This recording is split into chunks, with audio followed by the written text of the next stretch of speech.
So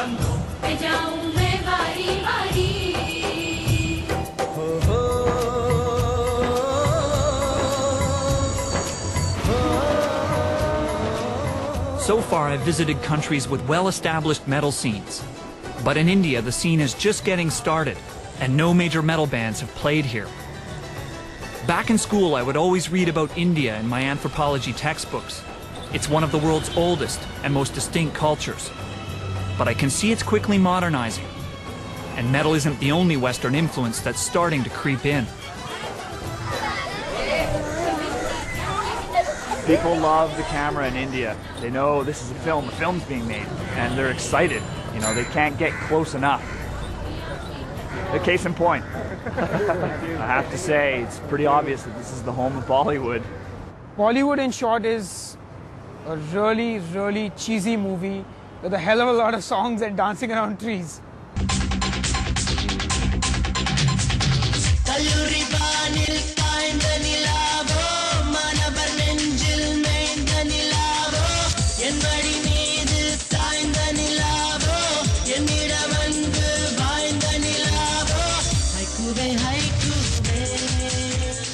It's one of the biggest industries in India, I mean.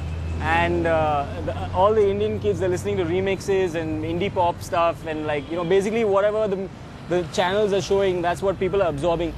Not just among young people, throughout, I mean, right from the villages to the richest guy in India probably, they're all fans of Bollywood music.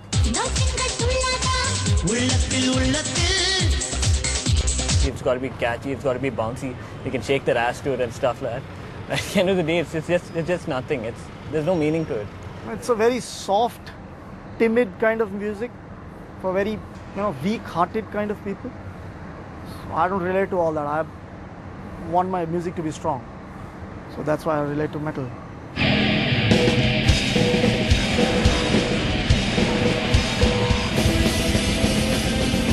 Metalheads in Mumbai have told me about the problems they have finding venues to put on metal shows. Recently, they've been having them at a beach motel on the north side of the city, a venue that's more known for Hindu weddings than extreme metal concerts. Fucking metal!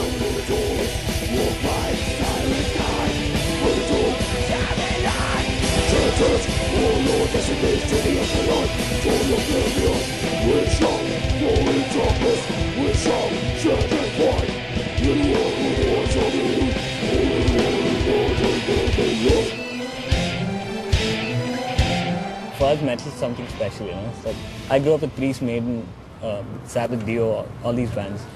And every time say I put on a Priest CD, I feel like I'm practically moved to tears, you know, sometimes.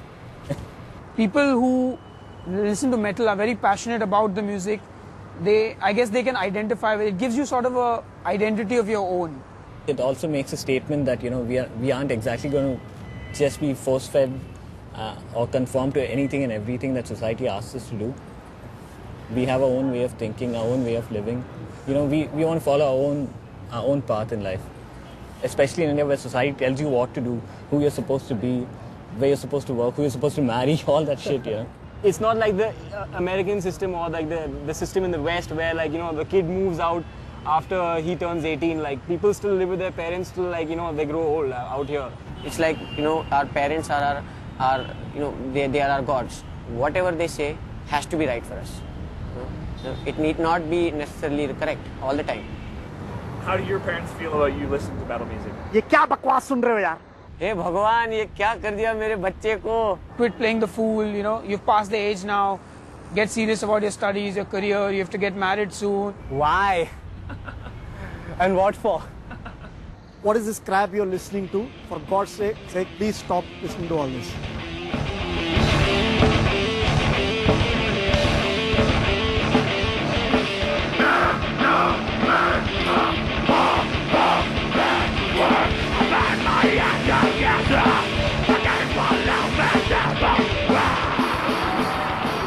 So on one side, we've got the metal show, the local Mumbai metal show. On the other side, we have a traditional Indian wedding. So let's go check it out.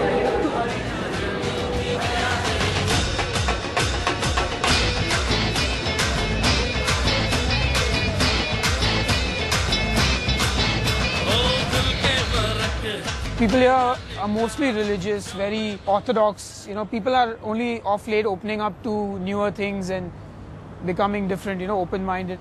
The metal crowd are all people who are actually, like, many of them are engineers, graduates, postgraduates from top-shot colleges. They all are actually intellectual, they think, but they're ready to stand up for what they believe. Like, there's a lot of discrimination that happens otherwise in society out here with caste, creed, religion, sex, whatever you want to call it.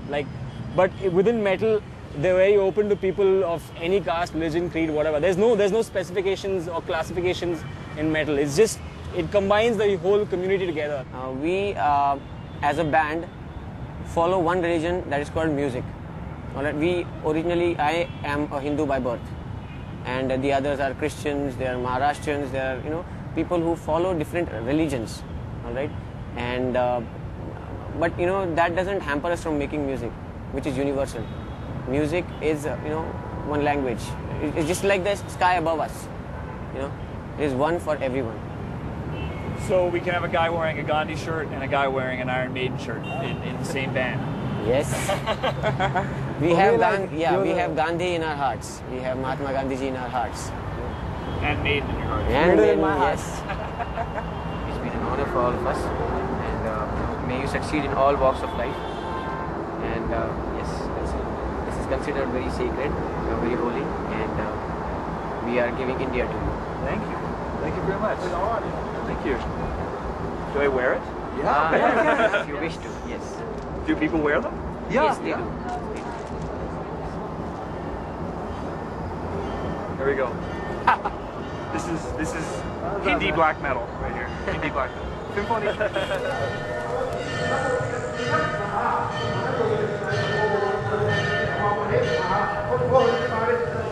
Visiting India makes me realize that my anthropology textbooks are seriously out of date. This country is going through massive changes, and my new Indian metal friends are part of an emerging middle class. For them, metal is a way to connect to a global culture and break free from the restrictions they feel in their traditional society. But India isn't the only country in this region going through massive changes.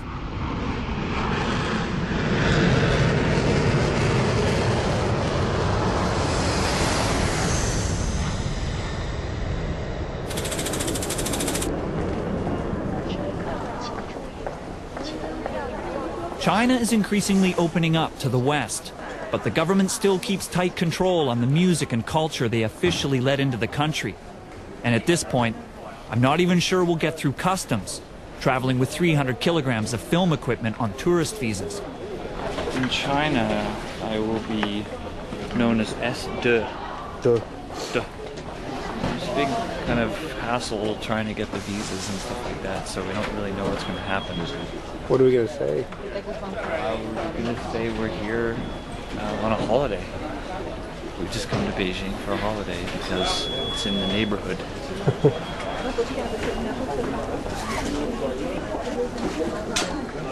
Next, please. Hello.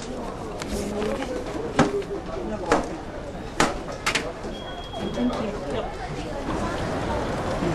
That was easy. Did he ask you anything? Nothing. We just walked right through. Welcome to China.